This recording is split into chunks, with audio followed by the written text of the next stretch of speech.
A sunny Tuesday morning in August. Shoppers walk peacefully through a parking lot in suburban Philadelphia.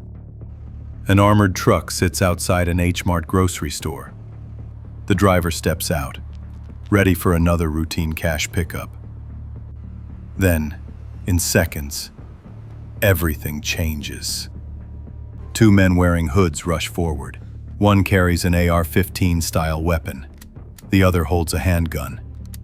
They sprint toward the driver. Within moments, they disappear with nearly $800,000. This was not an isolated incident. It was part of something much bigger.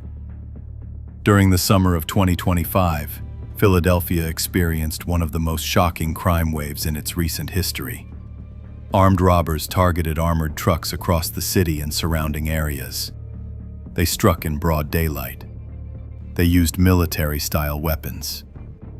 They stole millions of dollars. And for months, they seemed unstoppable. This is the story of how a group of criminals turned armored truck robbery into a terrifying routine in the city of brotherly love. The wave began on June 21st, 2025. That Friday afternoon, a Brinks truck sat outside a Home Depot in the Port Richmond neighborhood of Philadelphia. The location seemed ordinary. Customers loaded lumber into their trucks. Families shopped for weekend projects. Nobody noticed the danger approaching. Three men moved toward the armored vehicle. One carried an AR-15 style rifle. The others had handguns. They surrounded the Brinks driver before he could react. What happened next shocked even experienced law enforcement officers. The robbers did not just take a bag or two of cash. They cleaned out the truck. When they fled, they carried more than $2 million. This was not a desperate act by amateurs. This was a professional operation. The robbers knew exactly when to strike. They knew how much money the truck carried. They understood the driver's routine. Most disturbing of all, investigators would later discover that one of the robbers, Trayvon Jackson, was a former Brinks employee. He knew the company's procedures from the inside. The success of this first robbery sent shockwaves through the armored truck industry. Companies immediately began reviewing their security protocols. Drivers received new training. Routes were changed. But the robbers were just getting started. 5 days after the Home Depot heist on June 26th, another armored truck fell victim to robbery. This time, the target was a Loomis truck servicing an Aldi supermarket in the Lawncrest neighborhood. The pattern was similar. Multiple armed suspects approached the vehicle. They overwhelmed the driver. They escaped with cash. The speed and precision of the attack suggested the same group might be responsible. Law enforcement agencies across Philadelphia began connecting the dots. The FBI joined the investigation. A task force formed, bringing together local police departments, federal agents, and security experts. They studied surveillance footage. They analyzed the robbers' methods. They searched for patterns.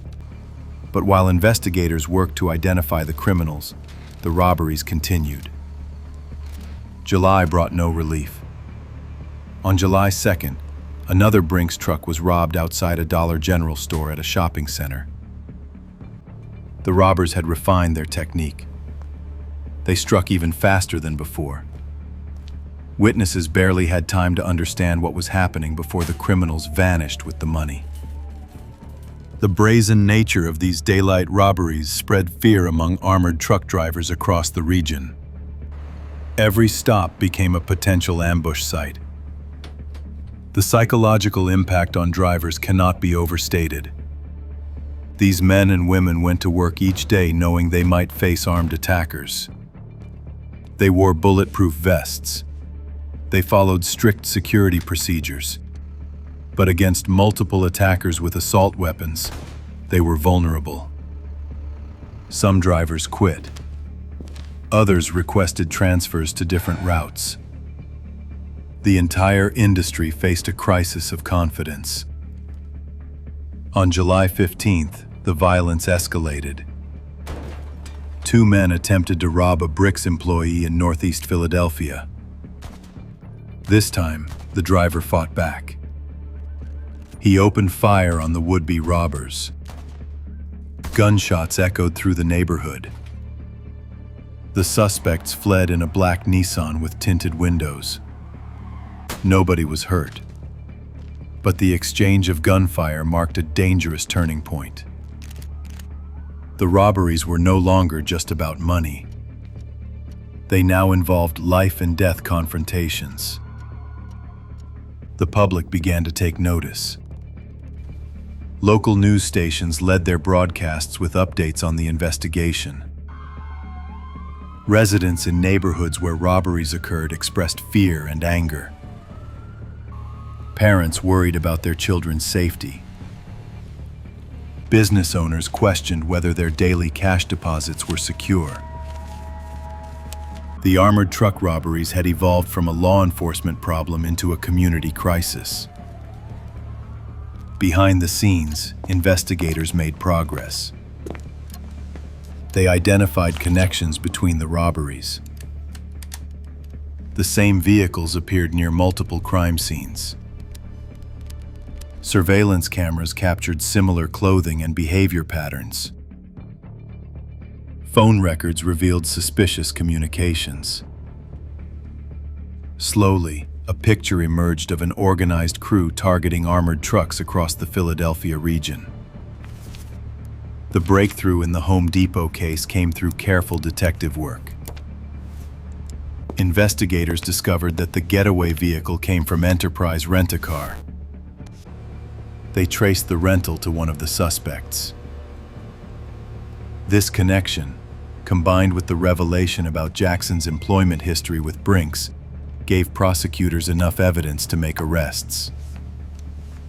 In August, authorities charged Jackson, along with Deshaun Hughes Murchison and Brian Wallace, with the June 21st robbery. Deshaun Hughes Murchison, Brian Wallace, and Trayvon Jackson arrested and charged for a June 21st armored truck robbery in Port Richmond. But even as police celebrated this success, the robberies continued. The arrest of 3 suspects did not stop the crime wave. Other members of the crew remained free. Or perhaps, investigators worried, multiple groups were now copying the successful robbery tactics. August 12, 2025, brought the most audacious heist yet. The location was an H-Mart in Elkins Park, Cheltenham Township, just north of Philadelphia. The time was 10:30 in the morning. The parking lot was busy with shoppers. Security cameras captured every second of what happened next. A Brinks driver exited his armored truck, following his normal routine. He had made this stop many times before. The H-Mart was a regular client. But this morning was different. 2 men wearing hoods and gloves appeared suddenly. They ran toward the driver with shocking speed. One carried an AR-15 style pistol. The other held a handgun. The driver had no chance to defend himself. The robbers disarmed the driver within seconds. They grabbed bags of cash from the truck. Witnesses later described the terror of seeing armed men running through the parking lot. Some shoppers ran into the store. Others ducked behind cars. Parents grabbed their children. The entire robbery lasted less than 2 minutes. When police arrived, the robbers had vanished. The suspects fled in a black Acura. They drove at high speed through residential neighborhoods. Police found the vehicle abandoned a short time later. The robbers had switched to another car, continuing their escape. Inside the Acura, investigators found no useful evidence. The criminals had worn gloves. They left no fingerprints. They took all the money with them. Lieutenant Andrew Snyder of the Cheltenham Township Police Department faced intense pressure to solve the case. His department had never dealt with a crime of this magnitude. The theft of up to $800,000 represented one of the largest robberies in the township's history. Snyder immediately contacted the FBI task force investigating the other armored truck heists. The amount stolen from the H-Mart robbery was staggering. Between $700,000 and $800,000 disappeared in seconds. This money represented weeks of sales from the busy grocery store. It included cash from dozens of small businesses that used the H-Mart's banking services. The economic impact rippled through the community. The FBI increased its involvement after the H-Mart robbery. Special agents analyzed patterns across all the heists. They noticed similarities in timing, tactics, and targets. The robbers always struck during morning hours when trucks carried maximum cash loads. They always used multiple attackers with heavy weapons. They always had escape vehicles waiting nearby. This level of planning suggested a sophisticated criminal organization. The task force released surveillance photos to the public. The images showed hooded figures carrying weapons. Their faces were hidden, but their body language revealed confidence and preparation. The FBI offered a $10,000 reward for information leading to arrests.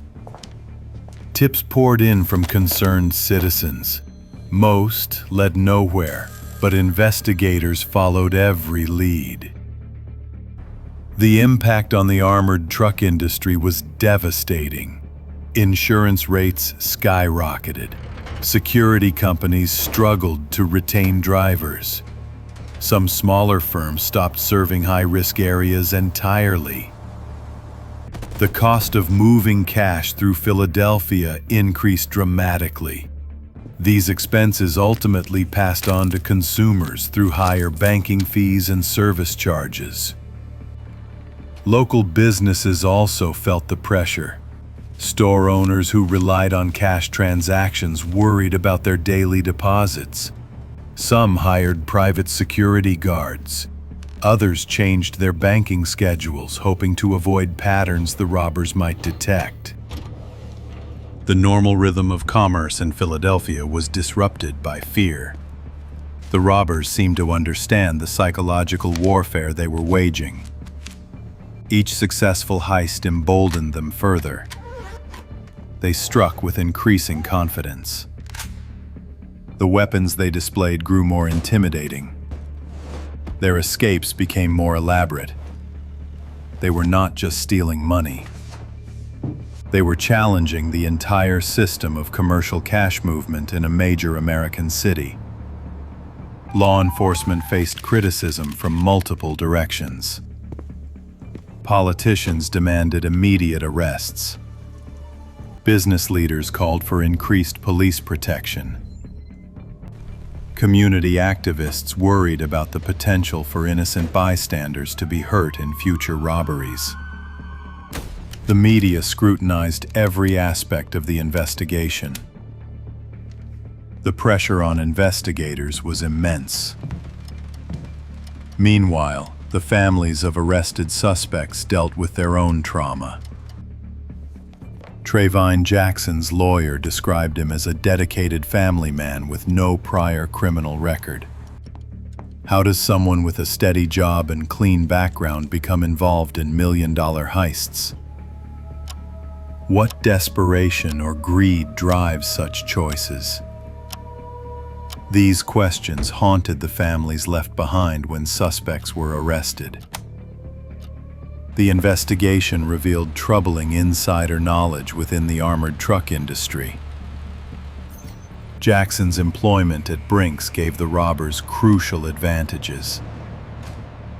They knew which trucks carried the most money. They understood driver procedures and vulnerabilities. They could predict response times and security measures. This inside information transformed dangerous robberies into calculated operations with higher success rates. The summer of 2025 was particularly hot in Philadelphia. Temperatures regularly exceeded 90 degrees. The heat added another layer of difficulty for armored truck drivers, wearing heavy bulletproof vests. It also affected investigators working long hours at crime scenes. The oppressive weather seemed to match the tension gripping the city, as robberies continued week after week. By late August, the FBI had documented 4 successful armored truck robberies and 1 attempted robbery between June 26th and August 12th. The total amount stolen approached $4 million. This figure did not include the June 21st Home Depot heist, which added another $2 million to the total. In less than 2 months, robbers had stolen approximately $6 million from armored trucks in the Philadelphia area. The investigation expanded beyond Philadelphia. Authorities examined whether similar robberies in other cities might be connected. They shared intelligence with law enforcement agencies across the East Coast. The possibility that Philadelphia's successful robbers might inspire copycat crimes in other cities worried federal officials. Copycat pattern confirmed. The FBI worked to prevent the crime wave from spreading. Technology played a crucial role in both the crimes and the investigation. The robbers used encrypted phones to coordinate their attacks. They studied Google Maps to plan escape routes. They monitored social media to track police responses. But technology also helped investigators. License plate readers tracked suspect vehicles. Cell phone towers provided location data. Digital banking records revealed suspicious transactions. The human cost of these crimes extended beyond financial losses. Armored truck drivers suffered psychological trauma. Some experienced nightmares and anxiety attacks. Their families worried every time they went to work. The robberies shattered these workers' sense of safety and security. Even drivers who were not robbed lived in constant fear of becoming the next victims. The investigation took a dramatic turn on October 4, 2025. A Philadelphia police officer noticed a Honda Accord that appeared to be following a Brinks truck near City Line Avenue and Monument Road. The location was significant, right next to a Target store and a PNC bank. These were exactly the types of locations where previous robberies had occurred. The officer called for backup and attempted to stop the Honda.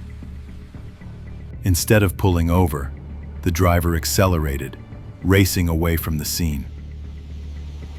A high-speed chase began, starting in Philadelphia and crossing into Lower Merion Township.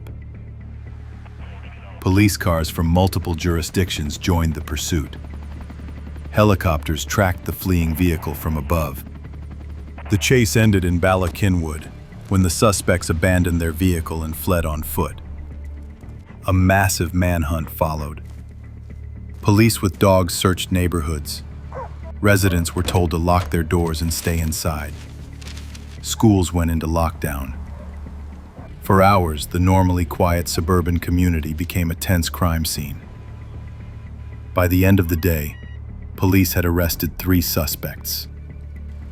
Inside their abandoned car, investigators found 2 handguns and a long gun. The weapons matched descriptions from previous robberies. The arrests represented a major breakthrough, but questions remained. Were these the same people responsible for the summer's crime wave? Or were they new players attempting to join the lucrative armored truck robbery business? The community response to the arrests was mixed. Relief that dangerous criminals were off the streets combined with anger that the robberies had continued for so long. Some praised police for their persistence. Others questioned why it took months to make significant arrests. The debate reflected broader tensions about crime and policing in Philadelphia. The economic impact of the armored truck robberies extended far beyond the stolen money. Security companies spent millions upgrading vehicles and equipment. Insurance companies paid out massive claims. Businesses faced higher costs for cash management services. These expenses affected the entire regional economy. Small businesses, operating on thin profit margins, were hit particularly hard. The legal proceedings against arrested suspects revealed additional details about the robberies. Prosecutors presented evidence of extensive planning and coordination. They showed how suspects conducted surveillance on target locations. They revealed communications between crew members. They demonstrated the sophisticated nature of what might have appeared to be simple smash-and-grab robberies. Defense attorneys challenged the evidence. They questioned witness identifications made under extreme stress. They highlighted gaps in surveillance coverage. They argued that their clients were minor players caught up in something bigger. The legal battles promised to continue for months or even years as cases wound through the court system. The armored truck industry began implementing new security measures in response to the robberies. Some companies added additional guards to high-value routes. Others installed more sophisticated GPS tracking systems. New protocols required drivers to vary their routes and schedules. The industry also pushed for stronger penalties for armored truck robbery, arguing that current laws did not reflect the serious nature of these crimes. Training programs for armored truck drivers underwent complete overhauls. New emphasis was placed on situational awareness and threat recognition. Drivers learned tactical parking techniques to minimize vulnerability. They practiced emergency communication procedures. Some companies even provided combat training, teaching drivers how to respond if confronted by armed attackers. The psychological support for armored truck drivers also improved. Companies recognized that their employees faced unique stresses and dangers. Counseling services became standard offerings. Peer support groups formed, allowing drivers to share experiences and coping strategies. The industry began treating driver mental health as seriously as physical security. Community organizations in affected neighborhoods launched their own responses to the crime wave. Business associations hired private security patrols. Neighborhood watch groups increased their activities. Community leaders organized meetings with police to discuss safety concerns. The robberies had awakened a broader conversation about public safety in Philadelphia. The role of social media in both spreading fear and sharing information became apparent. Videos of the robberies, captured by witnesses, went viral online. These images increased public anxiety, but also helped investigators identify suspects. Social media became a double-edged sword, both helping and hindering the investigation. Local politicians faced pressure to respond to the crisis. City council members proposed legislation increasing penalties for armored truck robbery. The mayor's office allocated additional resources to the police investigation. State representatives called for federal assistance. The robberies had become a political issue as well as a law enforcement challenge. The media coverage of the robberies raised ethical questions. How much detail should news outlets provide about the crimes? Did extensive coverage inspire copycat attempts? Was the public's right to know balanced against the risk of compromising investigations? These debates played out in newsrooms across Philadelphia as editors struggled with covering the ongoing crime wave. As autumn arrived in Philadelphia, the frequency of armored truck robberies appeared to decrease. The arrests in October may have disrupted the criminal network. Increased security measures made trucks harder targets. The massive law enforcement response deterred some would-be robbers. But investigators warned against complacency. They believed some crew members remained at large. The long-term effects of the summer 2025 armored truck robbery wave continued to unfold. The crimes had exposed vulnerabilities in the cash transportation system. They had revealed the potential for insider threats. They had demonstrated how quickly organized criminals could destabilize an entire industry. These lessons would influence security practices for years to come. For the drivers who survived robberies, recovery was an ongoing process. Some returned to work, determined not to let criminals defeat them. Others found new careers, unable to face the daily risk. Their stories rarely made headlines, but they represented the human reality behind the statistics. These workers had faced armed criminals and lived to tell about it. Their courage deserved recognition. The investigation into Philadelphia's armored truck robberies remains active. Prosecutors continue building cases against arrested suspects. Investigators still search for additional crew members. The FBI maintains its reward offer for information about unsolved robberies. The summer of 2025 may be over, but its impact on Philadelphia continues.